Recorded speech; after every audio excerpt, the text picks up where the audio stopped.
Assalamualaikum warahmatullahi wabarakatuh. Alhamdulillahi rabbil alamin. Wassalatu wassalamu ala ashrafil mursalin Nabiyyina wa maulana Muhammadin wa ala alihi wa sahbihi ajma'in. Wa ashhadu an la ilaha illallah wahdahu la syarikalah. Wa ashhadu anna Muhammadan abduhu wa rasuluh sallallahu alaihi wa ala alihi wa sahbihi wa man tabi'al huda ila yaumiddin. Yang di luar kedinginan enggak? Oh enggak, ya sudah. Berarti AC-nya diarahkan keluar. Masya Allah. Mungkin kalau kedinginan bisa pindah di dalam. Di dalam masih cukup longgar ya. Kita lanjutkan pelajaran dengan membaca kitab Riyadhus Shalihin. Ada satu hadis di mana Nabi SAW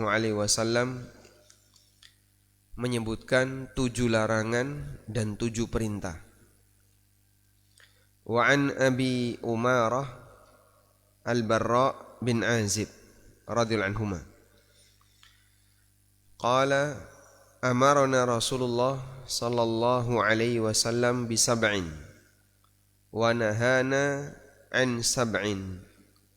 Amarna bi iyadatil marid wa ittiba'il janaiz wa ittiba'il janazah wa tashmitil atis wa ibraril muqsim wa nasril madlum wa ijabatid da'i wa ifsya'is salam. Rasulullah sallallahu alaihi wasallam memerintahkan kami untuk melakukan 7 hal dan melarang kami melakukan 7 hal. Amarona, beliau perintahkan kami yang pertama bi'iyadatil marid, menjenguk orang yang sakit. Yang kedua wattiba'il janazah, mengiringi jenazah. Berikutnya adalah tashmitil atis, mendoakan orang yang bersin dengan syarat dia membaca apa? Alhamdulillah. Selanjutnya adalah ibraril muqsim, membenarkan orang yang bersumpah. Berikutnya wa nasril madlum, menolong orang yang dizalimi. Lalu yang keenam wa ijabatid da'i, mendatangi undangan. Yang ketujuh wa ifsya'is salam, menyebarkan salam. Wa nahana, dan beliau melarang kita an khawatim, untuk melakukan khawatim, au tatakhattamu bidzahab, memakai cincin dengan menggunakan emas. Wa an syurbin bil fiddah, atau minum dengan menggunakan gelas perak.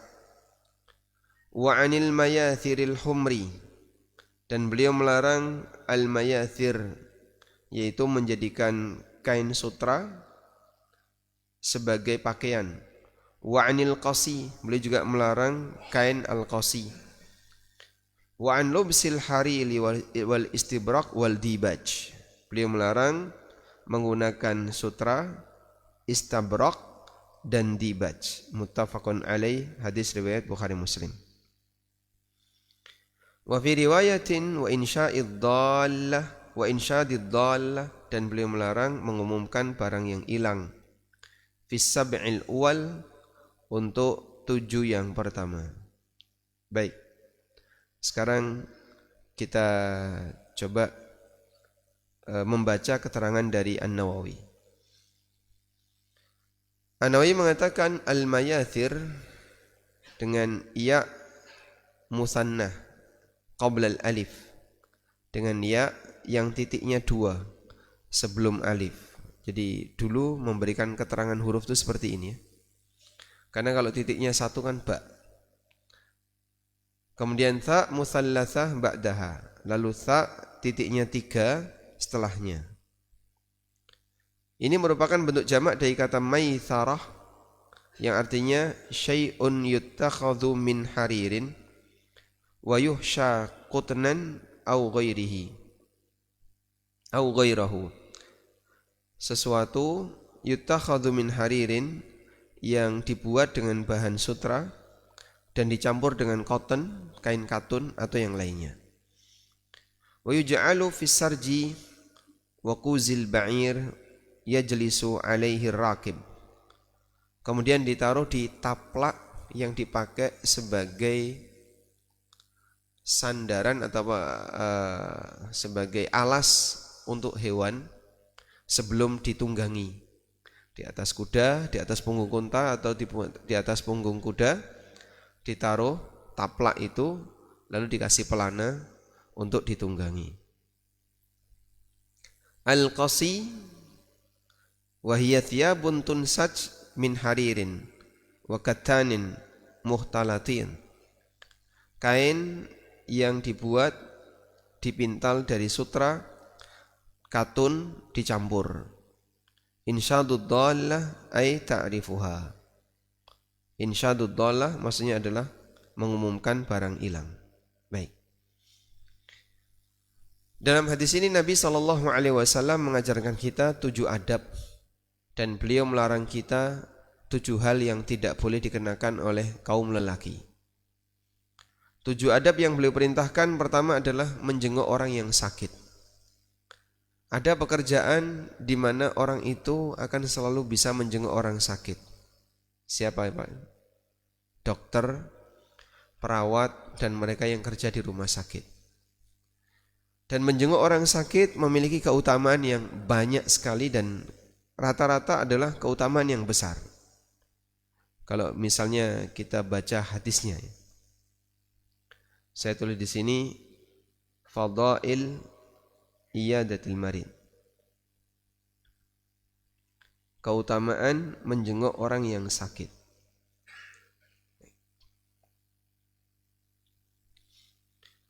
Di sini ada satu artikel tentang hadis-hadis yang menyebutkan keutamaan orang yang menjenguk orang sakit. Nabi SAW pernah bersabda, at'imul ja'i wa'udul marid, berikan makan orang yang kelaparan dan jenguklah orang yang sedang sakit. Dari Thauban radhiyallahu anhu, Nabi SAW bersabda, innal muslima idza 'ada akhahul muslim, seorang muslim ketika dia menjenguk saudaranya muslim yang lain, lam yazal fi khurfatil jannah hatta yarji, berarti dia berada di taman surga sampai dia pulang. Dalam hadis yang lain, man ada maridon au zara akhan lahu fillah, siapa yang menjenguk orang yang sakit atau dia mengunjungi saudaranya karena mencintai Allah, nadahu munadin antibta wa taba mamsyaka, maka ada yang menyampaikan, antibta wa taba mamsyaka, kamu telah berbuat baik, wa taba mamsyaka, dan perjalananmu perjalanan yang baik, wa tabawwa'ta minal jannati manzilan, dan kau telah tetapkan satu tempat di surga. Hadis riwayat Tirmidzi. Kemudian juga dalam hadis yang lain dari Suwair, dari ayahnya, akhadha Aliyun biyadi, Ali bin Abi Thalib pernah memegang tanganku. Faqala, lalu beliau mengatakan, intalik bina ilal Hasan na'uduhu, ayo kita berangkat menuju Hasan untuk menjenguknya. Fawajadna indahu Aba Musa, kami jumpai di dekat Hasan ada Abu Musa. Faqala Aliyun, kemudian Ali mengatakan, a'aidan ji'ta ya Aba Musa amzairan, wahai Abu Musa, apakah engkau mau bertemu dengan Hasan ataukah ingin menjenguk Hasan yang sakit? Qala, kemudian Abu Musa mengatakan, bal aidan, aku kesini untuk menjenguk dia yang sakit. Faqala Aliyun, maka Ali mengatakan, aku mendengar Rasulullah sallallahu alaihi wasallam pernah bersabda, ma min muslimin ya'udu musliman ghudwatan, apabila ada seorang muslim yang menjenguk saudara muslim yang lain di waktu pagi, illa salla alaihi sab'una alfa malakin hatta yumsi, maka dia diberi salawat oleh 70.000 malaikat sampai sore. Kurang apa dengan keutamaan ini ya? Maka hani'an lakum, kabar gembira untuk para dokter, para perawat. Anda bekerja, dibayar, tapi bisa mendulang 1.000.000 pahala. 70.000 malaikat mendoakan dia. Kalau dia menjenguk di waktu pagi, didoakan sampai sore. Menjenguk di waktu sore, didoakan sampai pagi. Wa in adahu asyiyatan, kalau dia menjenguk di waktu sore, illa salla alaihi sab'una alfa malakin hatta yusbih, maka dia diberi salawat, didoakan oleh 70.000 malaikat sampai pagi. Wa kana lahu kharifun fil jannah, dan dia punya kesempatan untuk panen di kebun surga. Hadis riwayat Ahmad, Tirmidzi dan yang lainnya. Ya, meskipun terkadang ada sebagian orang yang keberatan ya, untuk menjenguk orang yang sakit. Padahal ini termasuk di antara amal yang besar. Maka bagi para dokter, kalaupun lagi mengadakan visit untuk pasien, niatnya apa Pak? Menjenguk orang yang sakit. Jadi tidak hanya sebatas untuk kerja profesional karena profesional, tapi bagaimana agar dia bisa mendulang pahala dari kegiatan yang dia lakukan dengan niat menjenguk orang yang sakit. Selanjutnya, wattiba'il janazah, mengiringi jenazah sampai ke pemakaman, dan pahalanya adalah mendapatkan pahala 2 qirat. Karena siapa yang mengiringi jenazah sampai dia dimakamkan, maka dapat pahala 2 qirat. Ada satu cerita. Ibnu Umar radhiyallahu anhu itu pernah punya pemahaman yang bermanfaat bagi jenazah hanya sholat. Sehingga beliau punya kebiasaan selesai nyolati jenazah pulang, tidak pernah mengantarkan ke makam. Sampai beliau mendengar hadis bahwa Nabi SAW, siapa yang mengiringi jenazah sampai dia menyolatinya, maka dia mendapatkan pahala 1 qirat. Dan kalau dia mengiringi jenazah sampai dimakamkan, dia dapat pahala 2 qirat. Tapi beliau ragu dengan hadis ini. Akhirnya beliau minta kepada temannya, tolong tanyakan kepada Aisyah, apa betul hadis yang disampaikan oleh Abu Hurairah radhiyallahu anhu, bahwa siapa yang mengiringi jenazah maka dia bisa mendapatkan pahala 2 qirat jika sampai dimakamkan. Akhirnya orang ini tanya kepada Aisyah. Lalu Aisyah memberikan jawaban, shadaqa Abu Hurairah. Abu Hurairah benar. Ibnu Umar radhiyallahu anhu waktu menunggu jawaban, orang itu menemui Aisyah dan Ibnu Umar nunggu jawaban. Beliau menggenggam tanah, begitu dapat kabar bahwa apa yang disampaikan oleh Abu Hurairah itu benar, beliau banting tanah tadi sambil mengatakan, laqad futtu qararit katsira. Aku kehilangan banyak qirat. Aku telah kehilangan banyak qirat. Sehingga tidak tahu ilmu sampai meninggalkan sebuah amalan, bagi para sahabat itu tindakan yang membuat mereka menyesal. Kenapa baru tahu sekarang? Padahal sudah lama saya punya kesempatan untuk bisa mendapatkan amal itu, tapi tidak jadi aku lakukan karena merasa nggak ada manfaatnya. Ternyata mengantarkan jenazah ke makam diberi pahala oleh Allah dengan pahala yang besar. Beliau merasa sangat menyesal dengan itu sampai banting sesuatu. Ini salah satu di antara contoh bagaimana semangatnya para sahabat untuk selalu beramal soleh.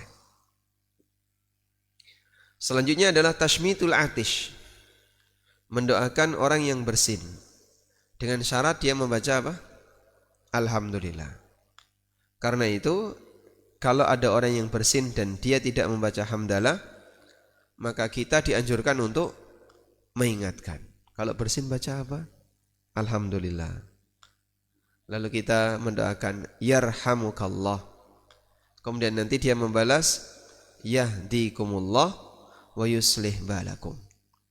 Kemarin kita sudah ceritakan bagaimana perjuangan Abu Dawud As-Sijistani yang sampai menyewa skoci ya, untuk datang ke tepi pantai dalam rangka mendoakan orang yang bersin. Wa ibraril muqsim, membenarkan orang yang bersumpah. Membenarkan orang yang bersumpah, kalau orang bicara dan dia bersumpah, sementara tidak ada indikator dia berdusta, maka kita wajib membenarkannya. Misalnya, seorang suami pulang, lalu sampai rumah ditanya sama istrinya, "Tekon ndi Pak, kok ora mulih-mulih dari masjid?" "Mosok ora percaya?" "Demi Allah, aku iki mulih teko masjid." Nah, kalau tidak ada indikator suaminya dusta, maka istri wajib percaya. Karena ketika dia sudah mengucapkan demi Allah, maka pendengar harus memuliakan nama yang disebut. Dan memuliakan nama yang disebut dalam sumpah bentuknya adalah menerima sumpah.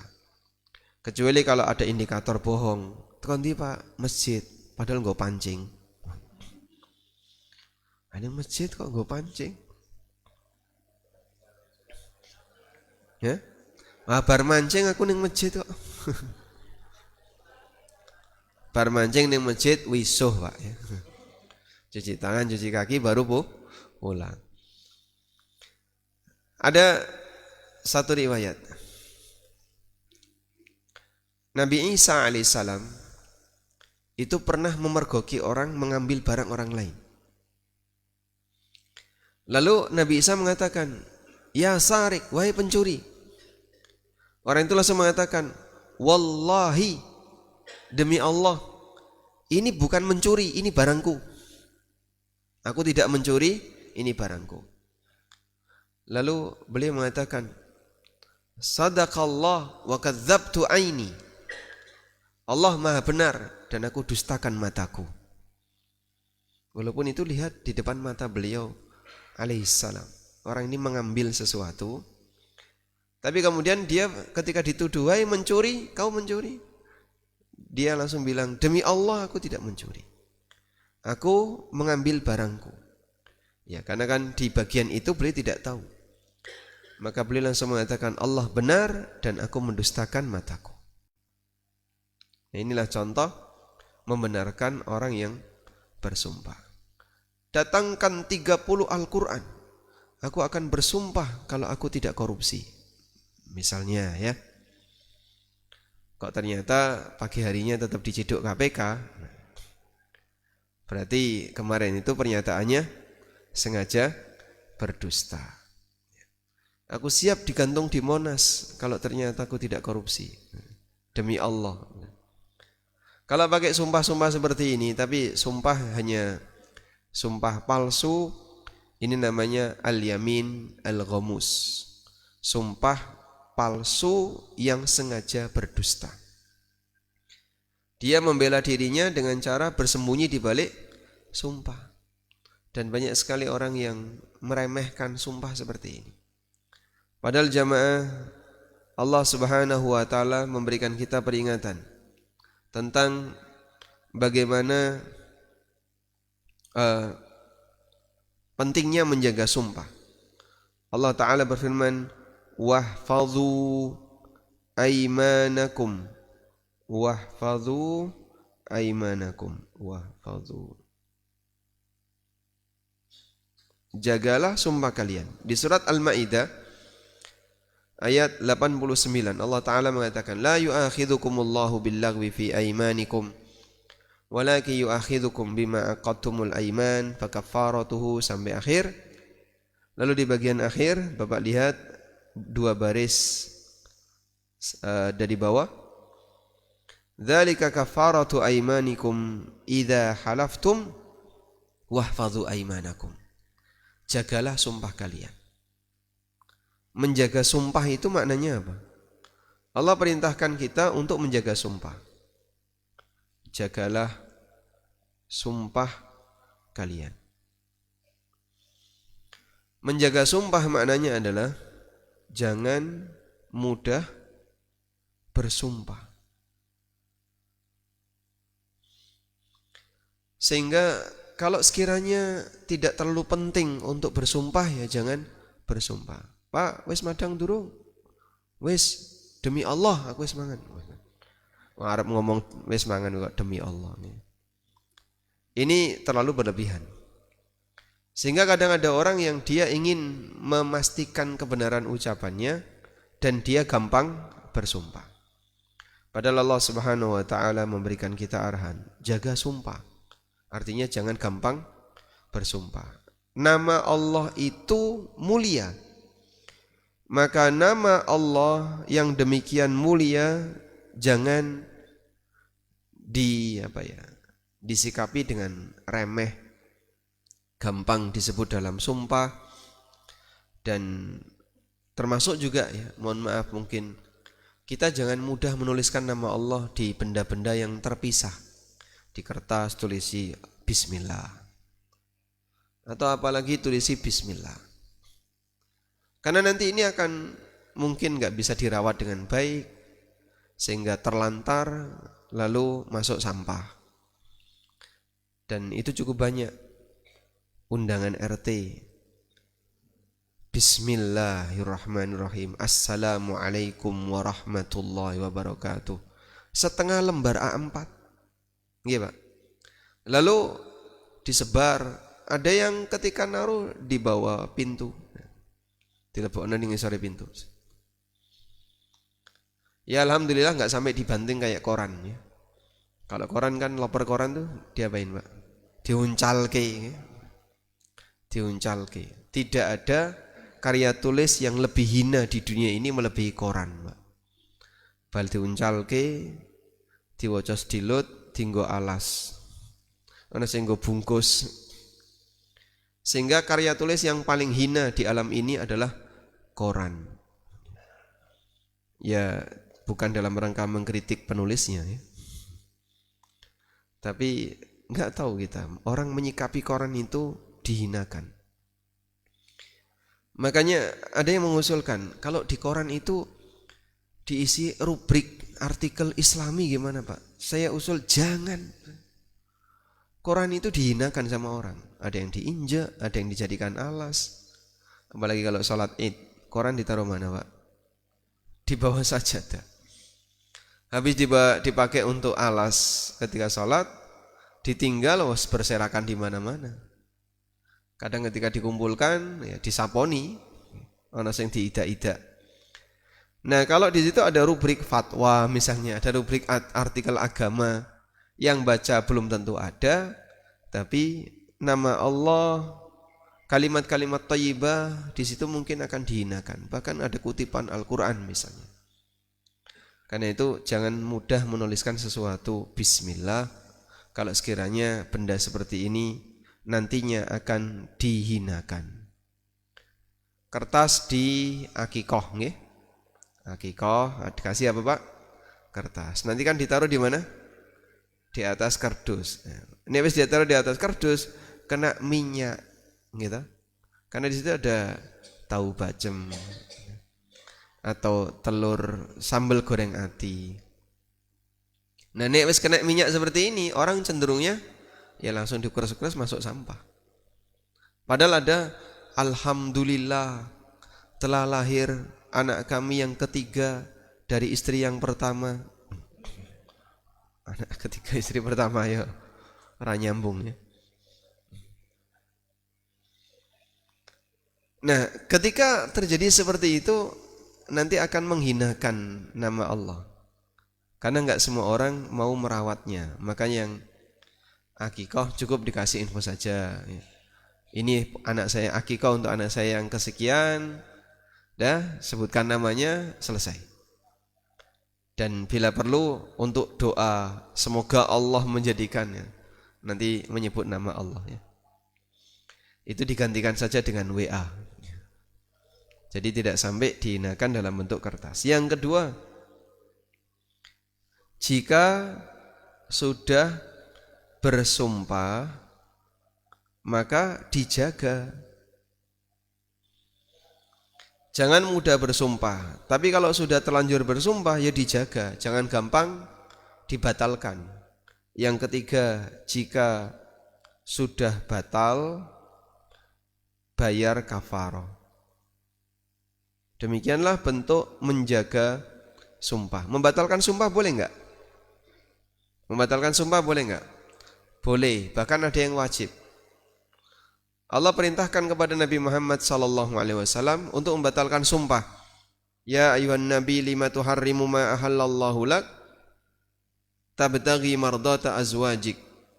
Kemudian dilanjutkan ayat Allah mengatakan qad faradallahu lakum tahillata aymanikum. Allah wajibkan kalian untuk membatalkan sumpah kalian. Sehingga membatalkan sumpah jika itu lebih baik, hukumnya wajib. Makanya Allah melarang dalam Al-Quran, وَلَا تَجْعَلُوا اللَّهَ أُرْضَةً لِأَيْمَانِكُمْ أَن تَبَرُّوا وَتُقْسِطُوا وَتُصْلِحُوا بَيْنَ النَّاسِ. Janganlah kalian menjadikan Allah sebagai sasaran dalam sumpah kalian. أَن تَبَرُّوا وَتَتَّقُوا وَتُصْلِحُوا بَيْنَ النَّاسِ, untuk berbuat baik, bertakwa, dan memperbaiki hubungan dengan masyarakat. Maksud dari ayat ini, jangan kau jadikan Allah sebagai sasaran dalam sumpah. Allah jadi sasaran dalam sumpah itu gimana sih Pak? Ada orang misalnya benci sama orang lain saat emosi.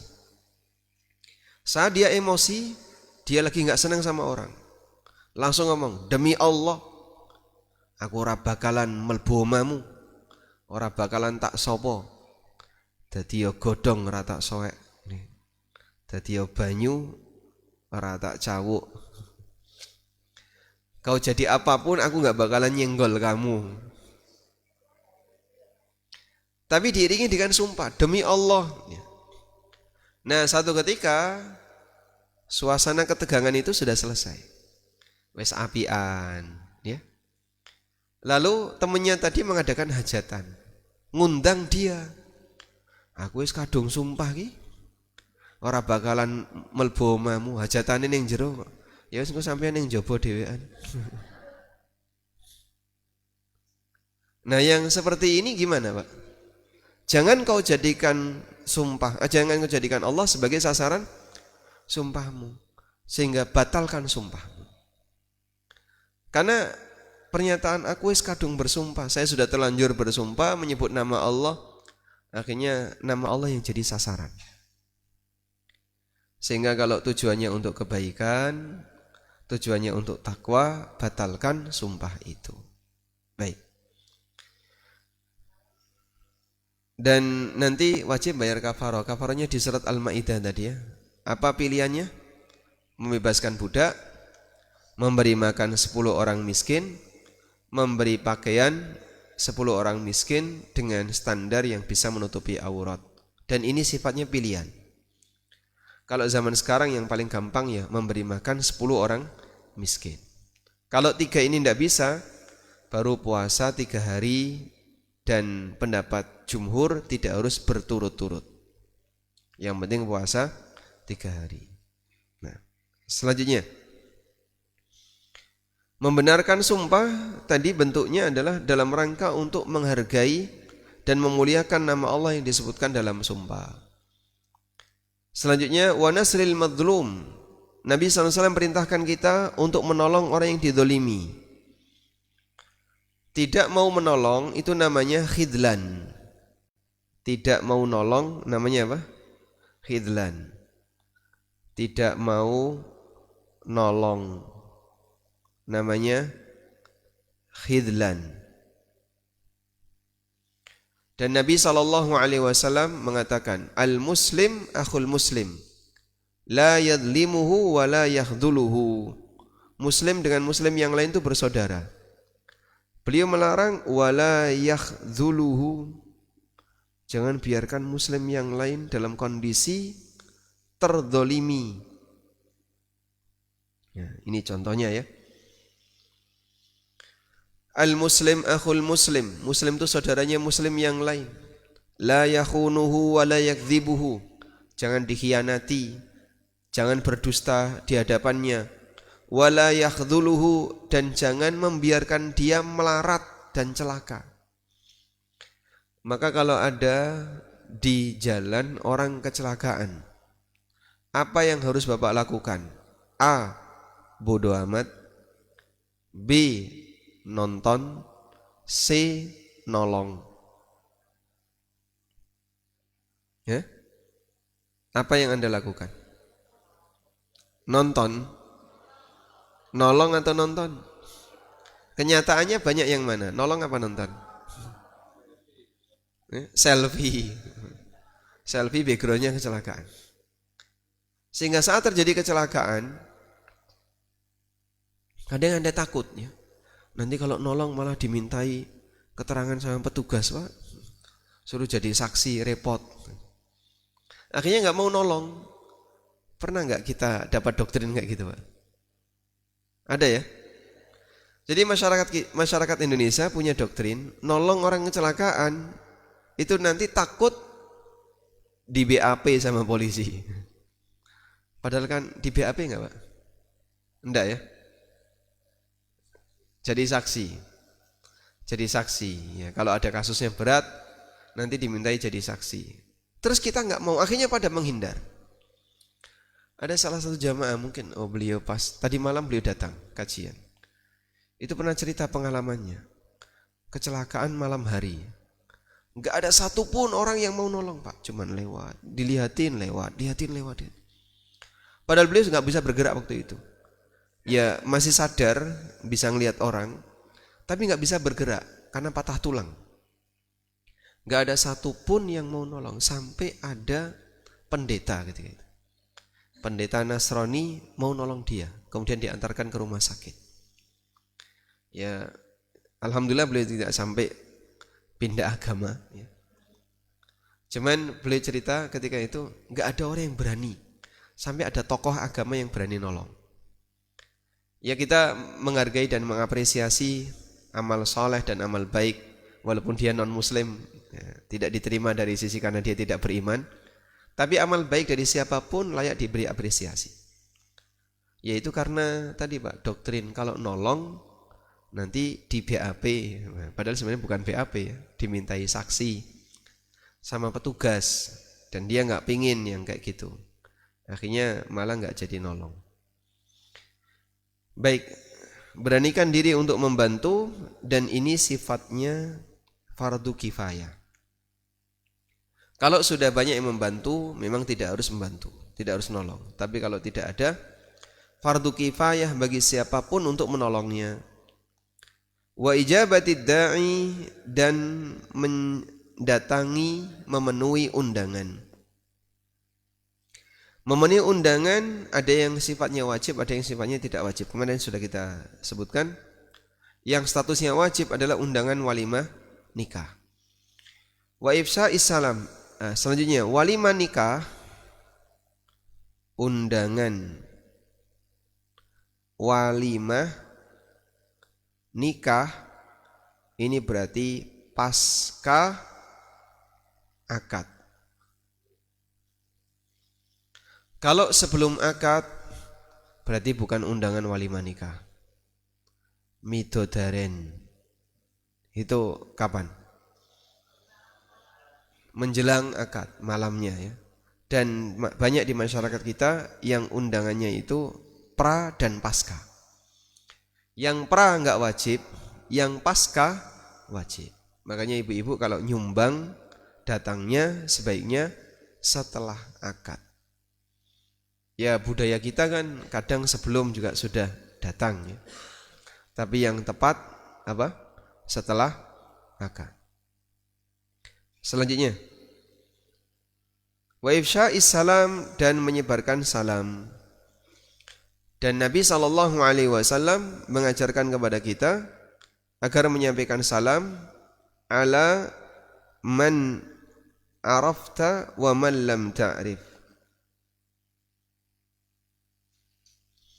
Rasulullah SAW pernah ditanya oleh seseorang, Ayul islami khair, Islam apakah yang terbaik?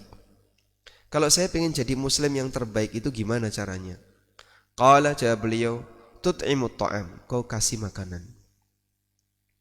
Wa taqra'us salam, dan kau sampaikan salam, ala man arafta wa man lam ta'rif, kepada orang yang kau kenal dan yang tidak kau kenal. Karena bagian dari ciri dan tanda hari kiamat, bagian dari tanda hari kiamat adalah orang hanya mau menyampaikan salam kepada yang dia kenal. Kalau nggak dikenali, nggak dikasih salam. Terus gimana Pak? Kalau kan kita nggak tahu agamanya apa. Kalau nggak tahu agamanya apa, lihat yang dominan di masyarakat. Di Jogja dominannya apa? Muslim. Ya, kalau Muslim ya, maka hukum asal orang yang Anda temui adalah Islam. Kecuali kalau dia membawa identitas non-Muslim, kalungan salib, atau memakai pakaian non-Muslim, ya, yang seperti itu Anda tidak perlu ngasih salam. Baik. Dan hadis ini sahih riwayat Bukhari dan Muslim. Karena itu biasakan kalau ketemu menyampaikan salam. Ya. Kadang itu dititeni. Ada misalnya bapak-bapak lagi duduk sama istrinya, ono wong lewat, iki mesti salam iki, mesti salam. Dititeni ya. Karena saking jarangnya orang kayak gitu. Sampai ketika ada orang, wah iki cah pondok iki lewat Arab, mesti salam dia. Betul, dia ngasih salam, assalamualaikum. Ini bagus atau tidak? Bagus. Tapi karena langka sehingga orang ketika menjumpai itu rasanya aneh. Sebab masyarakat di kampung kita rata-rata kalau saling ketemu gimana Pak? Hah?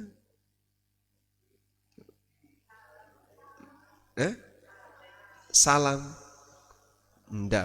Ndak kayaknya. Piye kabare? Neng ndi? Ngopo e?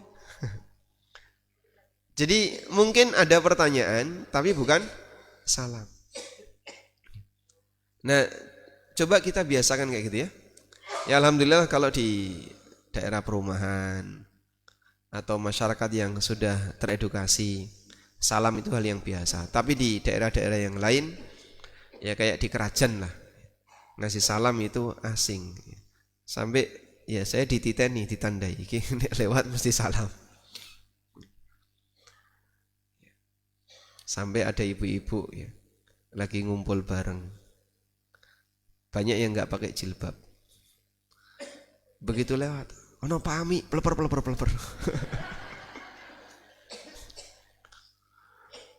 Dateng peleper. Nggih, teng Mino nggih ngoten niku. Pak Sidik lewat langsung peleper. Kenapa kok pada lari? Takut? Takut apa Pak? Takut ketahuan nggak pakai jilbab. Sehingga ada orang yang saat orang itu bermaksiat di depan si A, dia biasa. Tapi ketika dia bermaksiat di depan si B, segan. Kenapa itu Pak? Padahal si B itu bukan malaikat loh ya, yang punya wewenang mencabut nyawa. Cuman dia kalau di depan si B dia segan. Nah kalau masyarakat kita banyak seperti si B kayak gini kan, jadinya masyarakat ini akan semakin berwibawa. Sehingga orang tidak berani untuk gampang berbuat maksiat di depan umum. Karena ada banyak orang yang punya wibawa. Ketemu kita langsung peleper pun ya, takut kelihatan. Baik. Selanjutnya Nabi SAW melarang beberapa hal. Pertama adalah an khawatim, memakai cincin, dan yang dimaksud adalah takhattum min bidzahab, cincin emas.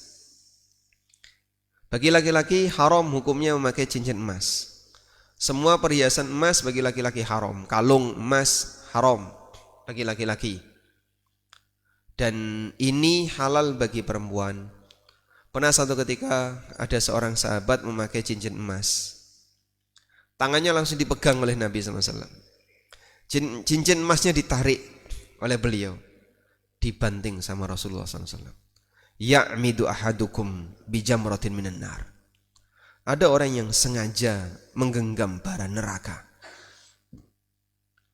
Begitu dibanting, Nabi SAW pergi.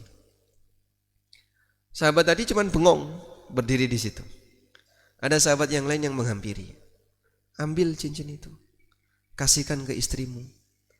Ini dilarang untuk laki-laki, halal untuk perempuan. Apa kata sahabat tadi? Aku tidak mau mengambil sesuatu yang sudah dibuang oleh Nabi SAW. Padahal itu cincin emas yang kalau mungkin zaman sekarang, cincin itu biasanya berapa gram? 50 gram? Masya Allah. Kuat sekali itu. 5 gram. 5 gram. Ya anggap misalnya 3 juta ya. Atau 4 juta. Loh kan 30% ya. Emasnya cuma 30%. Yang cincin 10 karat itu loh. Jadi sesuatu yang sudah dibuang oleh Nabi SAW, sahabat tadi gak berani ngambil. Subhanallah. Jadi mereka tidak emosi, tidak marah ketika diingatkan seperti itu, dan bahkan gak berani untuk mengambil benda yang sudah dibuang oleh Rasulullah Sallallahu Alaihi Wasallam. Akhirnya ditemu sama yang lain. Taib. Kemudian beliau melarang minum dengan menggunakan gelas dari perak, sendok perak, gelas perak. Demikian pula yang berbahan emas haram untuk dipakai sebagai alat untuk makan dan minum. Kalau untuk wadah nyimpen boleh, tapi untuk alat makan minum tidak boleh. Baik piring, gelas, sendok, garpu, semuanya tidak boleh berbahan emas. Kalau disepuh emas tidak boleh. Disepuh emas tidak boleh. Yang boleh ketika ada yang retak ditambal emas. Nah itu disebutkan dalam sebagian hadis, Rasulullah SAW masih mengizinkan. Wa anil mayathiril humri wa anil qasi wa nubisil haril istabrak dibaj. Ini semuanya jenis sutra. Mayathiril humri, qasi, al-harir, istabrak, dibaj. Ini semuanya jenis sutra. Dan pakaian penduduk surga adalah istabrak. Ya. Di surat apa itu? Al-Waqi'ah. Min istabrak. Gimana? Wa janal jannataini. Di surat Ar-Rahman ya. Kok enggak ada?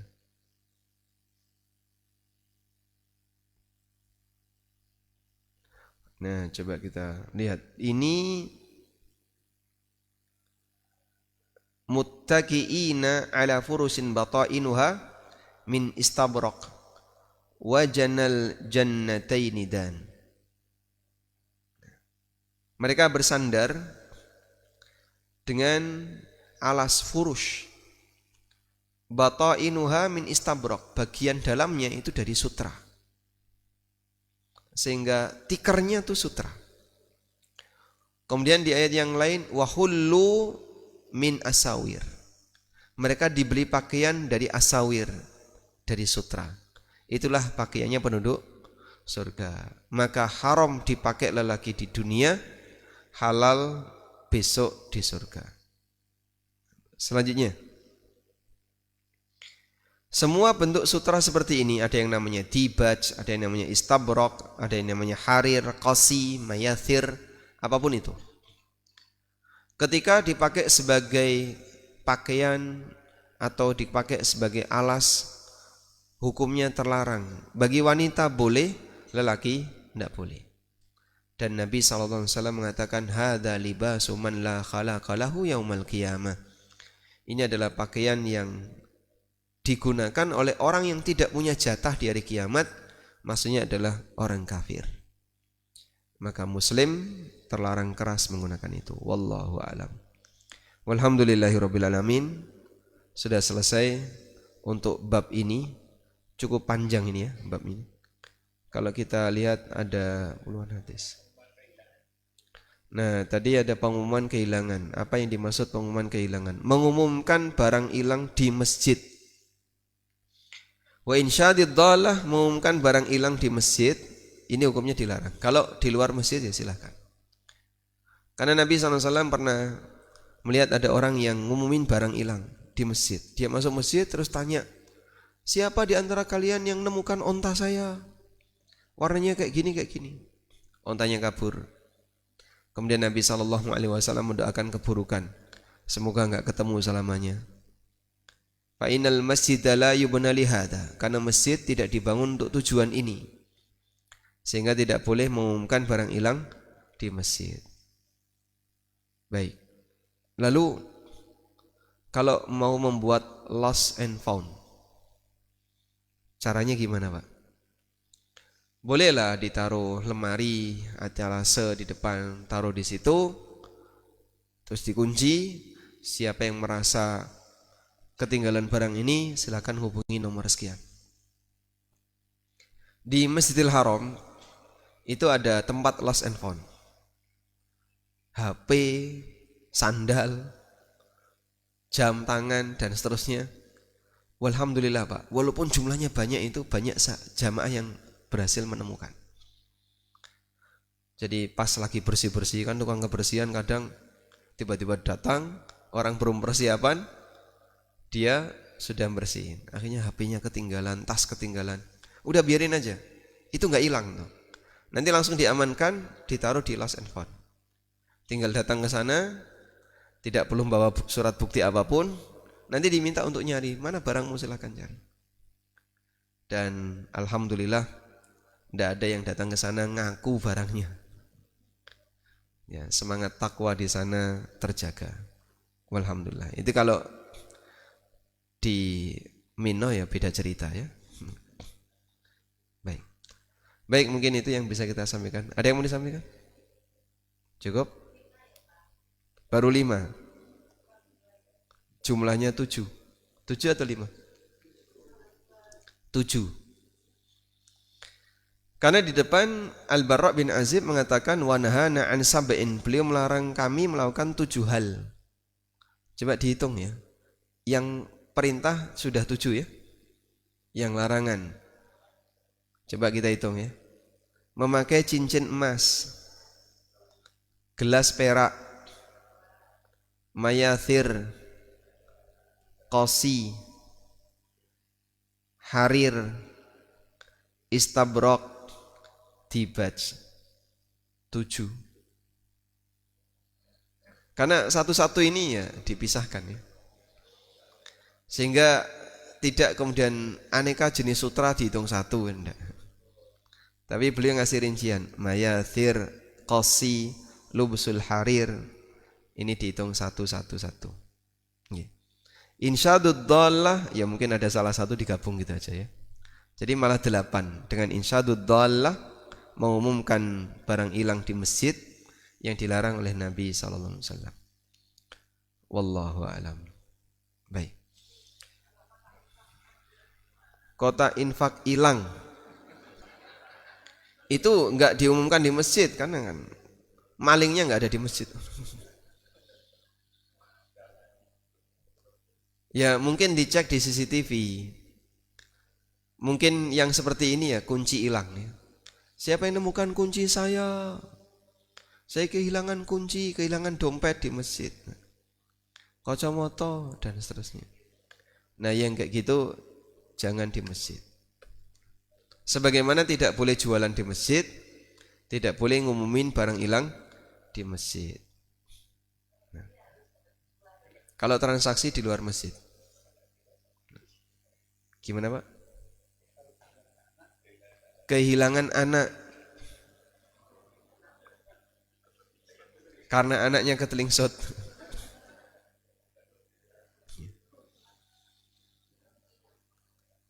Baik, coba ini sama atau beda? Mencari barang hilang. Yang kedua, menemukan barang temuan. mengumumkan barang temuan, sama tuh bedanya. Kan sering tuh dalam acara pengajian di masjid, telah ditemukan kunci, dompet, anak, HP, siapa yang merasa silakan hubungi panitia. Ini mengumumkan barang temuan yang dicari pemiliknya. Kalau mencari barang hilang kan yang dicari barangnya, bukan mencari pemiliknya. Wallahu alam, ada sebagian yang menilai sama. Dan ada yang mengatakan yaitu beda. Yang dilarang itu mencari barangnya, orangnya nyari. Kalau ini mengumumkan barang yang ditemu, maka lost and found ditaruh di dalam masjid, tidak masalah. Tapi kalau ada orang nyari kemudian tanya di bagian lost and found, saya kehilangan jam tangan, di sini nggak ada benda apapun Pak. Baik, nanti kami umumkan, siapa yang menemukan jam tangannya Fulan bin Fulan, tolong kembalikan ke lost and found. Ya nggak kayak gitu, yang kayak gini nggak boleh ya. Baik. Walhamdulillahirabbil alamin. Demikian. Wassallallahu ala nabiyyina Muhammadin wa ala alihi wa sahbihi wasallam. Wa akhiru da'wana alhamdulillahi rabbil alamin. Wassalamualaikum warahmatullahi wabarakatuh.